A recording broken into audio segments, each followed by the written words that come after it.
ሰላም ለእናንተ ይሁን።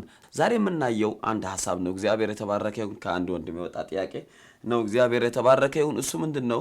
በጾም ጊዜ ባልና ሚስት ወይ ድማ ሚስትና ባል አብረው እግዚአብሔርን የሰጣቸው ወይም ደግሞ የሴክስ ፍላጎታቸው ማድረግ ይቻላል ወይስ ከዛ መቆጠብ አለብን የሚል ሐሳብ ነው። መጽሐፍ ቅዱስ የሚነግረን አንደኛ ቆሮንቶስ 7ኛው ምዕራፍ ከቁጥር 1 እናየዋለን። ስለ ጻፈችልኝ ጉዳይ ሰው ወደ ሴት ባይደርስ መልካም ነው። ነገር ግን ከዝሙት ለመጠበቅ እያንዳንዱ ሰው የራሱ ሚስት ኑረው፣ እያንዳንዱ ሴት የራሷ ባል ይኑራት። ባል ለሚስቱ የሚገባት ሁሉ ያደርግላት፣ ሚስቱም እንዲሁ ለባሏ የሚገባ ሁሉ ያደርግላት። ሚስት አካሏ የራሷ ብቻ አይደለም የባሏም ነው። እንዲሁም ባል አካሉ የራሱ ብቻ አይደለም የሚስቱም ነው። በጸሎት ለመትጋት ተስማምታችሁ ለተወሰነ ካልሆነ በስተቀር እርስ በራሳችሁ አትከላከሉ። ራሳችሁን ባለመግዛት ሰይጣን እንዳይፈትናችሁ እንደገና አብራችሁ ሁኑ።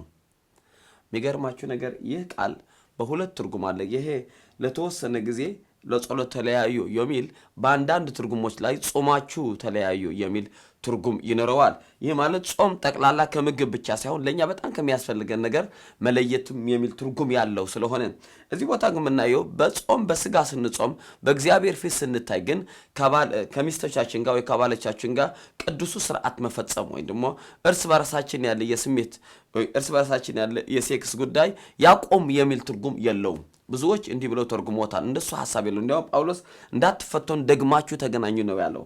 እዚህ ቦታ ላይ ጾም የሚል ትርጉም በአንዳንድ ቨርሽን ስላለው ነው እንደሱ ያመጡ። ስለዚህ በመጀመሪያ ላይ ስናየው ሴክስ ማለት ቅዱስ ነው።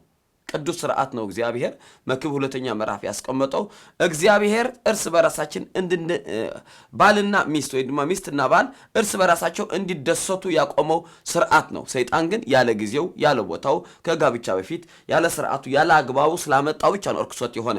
ስለዚህ ስንጾም ከዚህ መከልከል የለብንም። የግድ ቅዱሱ ስርዓት ስለሆነ እግዚአብሔር ባልና ሚስትና ባል አብረው እንዲደሰቱበት ያስቀመጠው ስለሆነ ኢንጆይ ማድረግ አለባቸው። ስለዚህ ከዚህ ስርዓት ላይ መከልከል የለብንም፣ መቆጠብ የለብንም። ጾም በእግዚአብሔር ፊት ከምግብና ከመጠጥ ወይ ከምግብ ብቻ በእግዚአብሔር ፊት ራሳችንን ከልክለን የምንቆምበት መንፈሳችን የምናነሳሳው እንጂ ከዚህ ጋር መያያዝ የለውም።